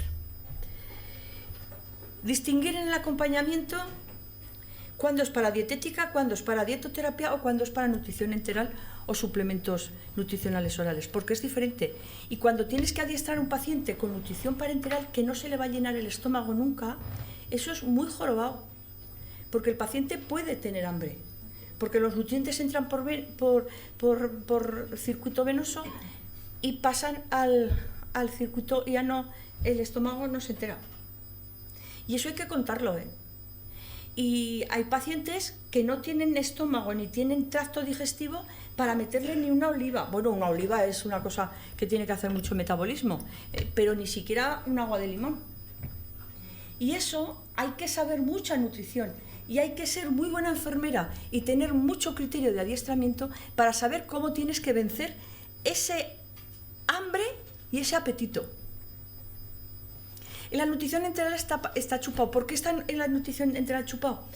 Porque le entra al estómago Incluso nos podemos encontrar que al principio de nutrición enteral tienen saciedad y les tenemos que bajar el ritmo hasta que el estómago se va acostumbrando. Y ahí el apetito y el hambre lo tenemos solucionado, porque a lo mejor sí que le apetece una chocolatina, pero joder, se le puede dar un trozo, un cuarto de pieza de chocolate diabético sin azúcar, lo que queramos. Pero cuando es la nutrición parenteral, ojo, ojo. Y además otra cosa, en el congreso de ADENID, que por supuesto si entráis en la página, yo creo que os voy a ver a todas en el congreso en Sevilla, le he puesto a un individuo que sabe mucho de microbiota, le he dicho que nos cuente qué pasa con esa microbiota de la nutrición parenteral retardada, o sea, con mucho tiempo, porque la microbiota se nutre, las bacterias de la microbiota se nutren de los detritus que vamos metiendo nosotros con nuestra alimentación. Por ejemplo, la lactosa, o en un yogur, la lactosa se ha convertido en ácido láctico, pero quedan restos de lactosa. Llega al intestino y esas bacterias se lo comen y dejan unos detritus que aumentan la microbiota. En la nutrición parenteral no tenemos eso. ¿Nos lo hemos planteado alguna vez? Yo esto se lo planteé a un bioquímico y puso los ojos bizcos y dijo, pues no sé de qué me estás hablando. Ahora se lo he pedido a uno que estudia la microbiota bien estudiada y que yo he aprendido mucho con él y nos lo va a contar. A ver, lo tiene jorobado. Porque la microbiota, las vellosidades intestinales que nos contaba Carmen antes, si no la alimentas, es como las flores, se marchitan y hay que regarlas. Pero ¿cómo riegas un intestino que está inservible? ¿Que le está salvando la vida con la nutrición parenteral? Por supuesto. Pero el cerebro es la microbiota que nos rige. Y nosotros somos la microbiota que nos rige. Eso no lo digo yo, lo dicen los entendidos. Informar es formar. Y por eso a mí me está haciendo mucha gracia muchos divulgadores que cuentan las mayores barbaridades del mundo mundial. Y ahora se ha puesto de moda decir que eres divulgador. A mí, por favor, no me digáis divulgadora, ¿eh? Ahora yo tengo seguidores en internet y todo, pero yo soy científica y soy enfermera. Soy enfermera y soy científica. Entonces no quiero divulgar. Lo que quiero es contar las cosas bien, que se me entiendan, que eso es otra cosa. Pero ciencia. Nosotros tenemos que impartir ciencia. Mirad, yo llevo trabajando en medios de comunicación en 1985, empecé. Y todas las semanas estoy en algún sitio. Y llevo, pues desde el 85 aquí, no sé cuántos años son, no me hagáis hacer ahora matemáticas, que cuando empieza el verano, cuando abren las piscinas municipales, en la radio que esté me preguntan, si estoy en 3 en las 3. Bueno, Marilurdes, ¿y ahora qué vamos a comer en verano? Y hacemos siempre, los 40 años estos, vamos, ja, ja, ja, ja, pues lo mismo que en invierno, contesto yo. Y claro, hacemos unas risas total, porque, claro, pues sí, lo mismo. En Zaragoza, con 42 grados, no nos podemos comer un cocido ni queriendo, ni aunque nos guste. Pero si coges los garbanzos, los pones en ensalada, fríos, picas un poquillo de cebolla, pones un poco de atún o una salchicha Frankfurt, poco dietético, mejor el atún. O una tortilla o un huevo duro, te lo mezclas fresco, pues estás comiendo legumbre, pero estás satisfecha, o sea, te da satisfacción porque está fresco. Yo en el hospital nunca he quitado las legumbres. Las legumbres 2-3 veces semanales están en las 2 semanas, en las 3 semanas de ciclo. Pero claro, solamente se presenta en invierno y en verano las lentejas, porque las lentejas jardinera con verduras y eso parece que aunque estén calientes no te da mucha cosa. Pero las demás no las quito. Bueno, pues llevamos 40 años con esto, ja, ja, ja, ja, ja, ja, pero informo. ¿Por qué?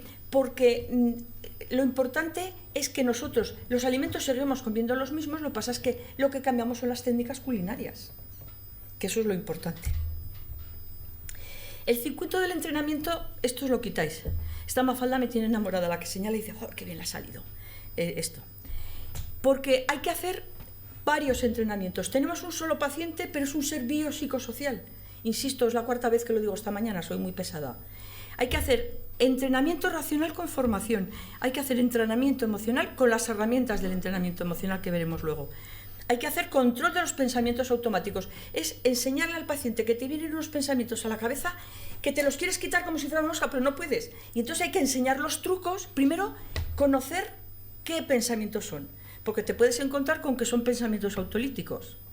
Entonces, una vez que conoces los pensamientos automáticos, autonómicos que le digo yo, es una vez eso, con la misma cara de asertividad, nosotros no nos espantamos de nada, pero tenemos que enseñar trucos para que cuando le venga ese pensamiento que va en contra de la adherencia a tratamiento, de ese cambio de hábitos alimentarios que le estamos introduciendo, cuando le viene ese pensamiento automático, tienes que buscar, porque ya conoces al paciente, unas claves que le despierten y que piense en otra cosa. Y tú pactas con él en qué va a pensar.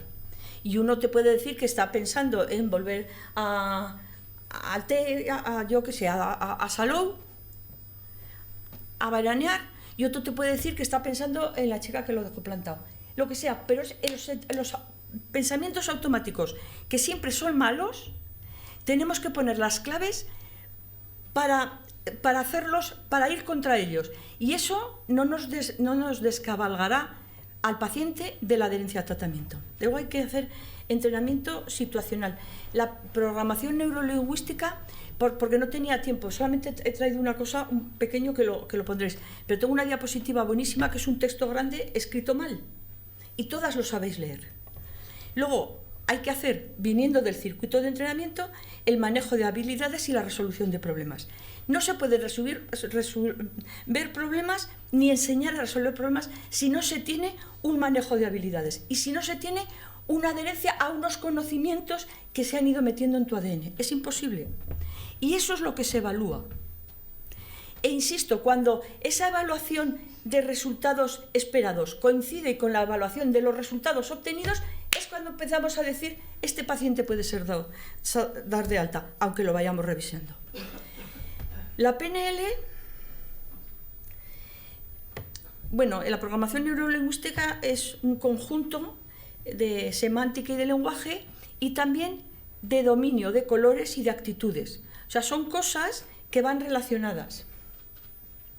Yo pongo, cuando doy el taller grande, pongo una imagen que es un jarrón con unos dibujitos. Cuando yo lo enseño a gente más pequeña de 15 años, ven delfines. Cuando la enseño a personas de más de 15 años, ven un tío y una tía en pelotas sobándose. Y es verdad, se pueden ver las dos cosas. Pero la mente limpia de un niño de menos de 13 años ve los delfines, que están dibujados, porque después yo enseño cómo son los delfines. Pero los mayores no los ven nunca. Ven al tío y a la tía tocándose, vamos, sobándose. El dibujo no es mío, el dibujo está sacado de un maestro de la programación neurolingüística, que además es de los apuntes de mi coaching. ¿Cuáles son los procesos cognitivos? Es que la mayor fuerza que tenemos es el reconfortar y reconocer las habilidades. Porque cuando nosotros sabemos cuáles son nuestras fortalezas, es porque tenemos que saber antes cuáles son nuestras habilidades. Lo que os decía antes del café, que tienes que mirar las cagarrutas de esa cabra para coger las bayas de café, pues cuando tú sabes en qué eres malo, es cuando tienes que trabajar eso. Y eso es lo que tienes que estudiar. Porque en lo que somos buenos no lo tenemos que estudiar, nos sale.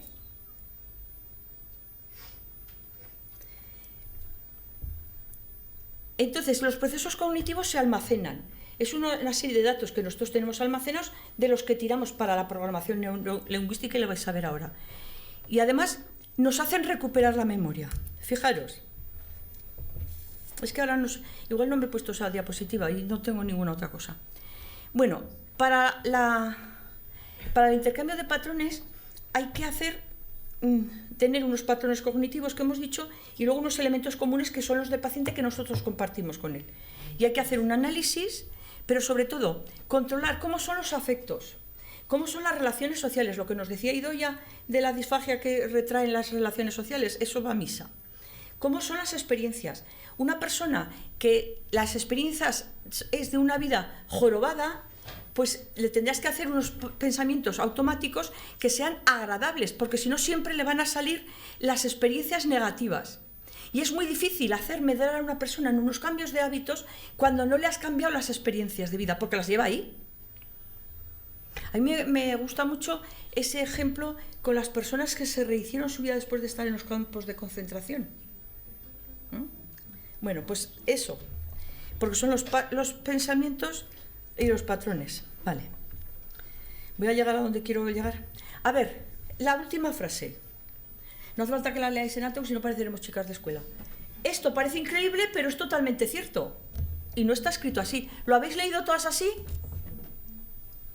A ver, que una levanta la cabeza y mira. ¿Lo has leído así, como he dicho yo? ¿Sí? No, la de atrás del todo. No, tampoco, la de halo de naranja. Sí, es que pensaba que me mirabas. No me estabas haciendo ni puto caso. ¿Lo has leído bien? Bueno, ¿por qué lo has leído bien? Porque todas las palabras empiezan y acaban con la misma letra que tienen que acabar. Y entonces tú no lees por palabras.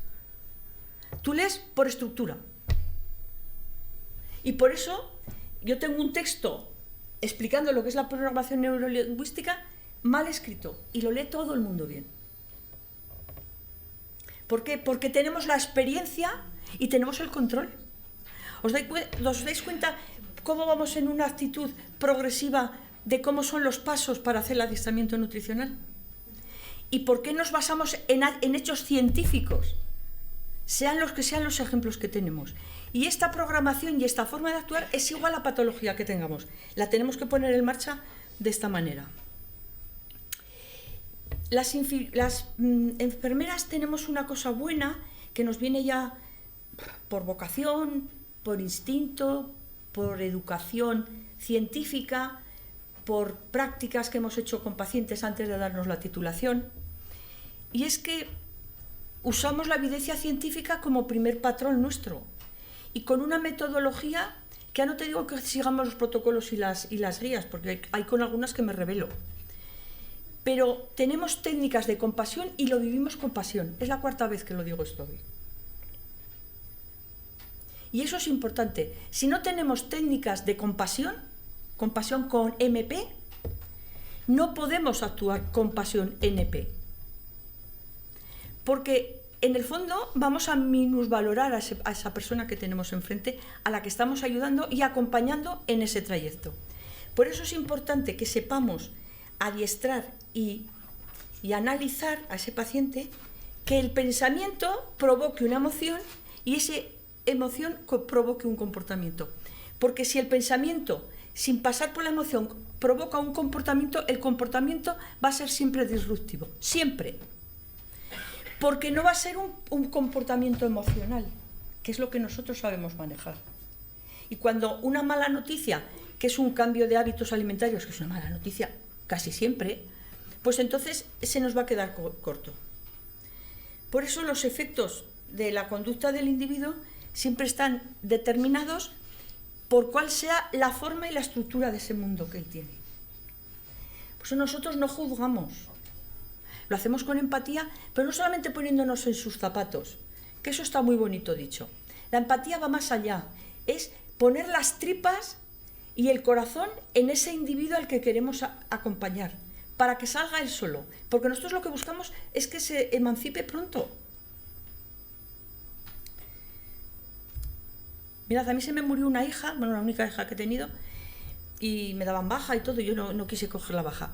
Entonces trabajaba yo en la UCI y me daban los enfermos que me tocaban. Y yo le agradezco mucho a mis compañeros, voy a ver si lo puedo contar de una vez. Yo agradezco mucho a mis compañeras, en la UCI estuve yo maravillosamente, es donde os decía que cuando salía decía, tenía que haber pagado yo hoy por haber estado aquí. Yo me ponía a aspirar a un paciente, por ejemplo, tosía y tenía mocos, venía a auxiliar conmigo y le podía orar. Y empezaba a llorar, porque me acordaba de mi hija que había estado entubada. Y empezaba a llorar. Y se ponía una enfermera a mi lado, pero no me decía nada. Yo lloraba, la mascarilla llena de mocos, me iba, tiraba el guante y me sentaba. Pero no me decían, tranquila, no llores. Y eso lo agradezco mucho, porque cuando uno tiene un pensamiento y una forma en la que quieres llegar, en eso es lo que lo tienes que acompañar. No le tienes que inmiscuir nada que a ti te parezca que le estás haciendo un bien. Él se tiene que hacer el bien haciendo lo que él necesita. Por eso no nos interesan los porqués, sino los paraqués. ¿Veis por qué hemos empezado así? A un paciente no le podemos decir tranquilo. Pero ¿cómo va a estar intranquilo si tiene una incertidumbre del copotín de la baraja? Si está cagado. A ese paciente le das la mano y le dices, yo estoy aquí. Pero no le digáis a un paciente nunca tranquilo. O que nos ve con un chichorro así para ponerle una vena y dice, Dios mío, ¿esta sabrá o no sabrá? Porque claro, yo soy enfermera y cuando me tuvieron que operar del cáncer me fui a elegir al anestesista que me gustaba, al cirujano que me gustaba, la planta del hospital que me gustaba, la supervisora que me gustaba, pero los demás no pueden hacer eso. Y dice, ¿y este sabrá?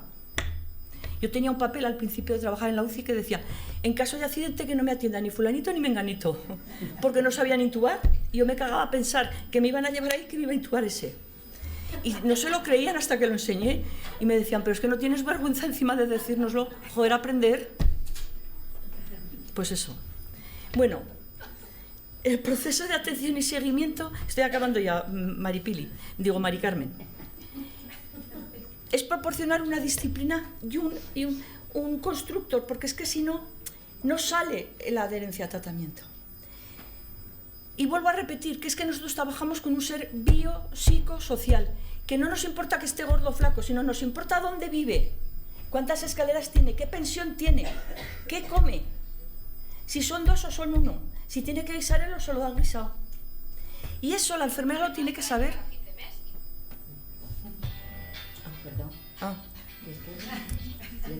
Bueno, ¿cómo se aplica el proceso de atención y seguimiento? Una entrevista, motivacional dicen ahora los modernos, la observación, una entrevista así, ya te puede atender la Virgen del Pilar que no vas a hacer nada con ese paciente. Porque te está poniendo una barrera del copetín de la baraja. Y no solamente eso, que ahora todo el mundo se sabe que el cruzar los brazos. Es que les estás hablando y están así, mirando al foco. Cambia el tema y cambia el ritmo y cambia todo. Pícalo, métete con él, que reaccione, que veas que tiene sangre. Y entonces ya te da la pauta para poderte meter a matar directamente. Sin banderillas ni nada. Por cierto, yo antes ponía muy bien las banderillas y el estoque, pero ahora he aprendido a torear muchísimo. Nos interesa la situación clínica, la situación funcional, la situación nutricional muy bien contada. Ahí tenemos que incidir nosotros, ponerles un poquito, tirarles de la lengua, porque si no nos cuentan lo que quieren y no lo que nosotros queremos que nos cuenten.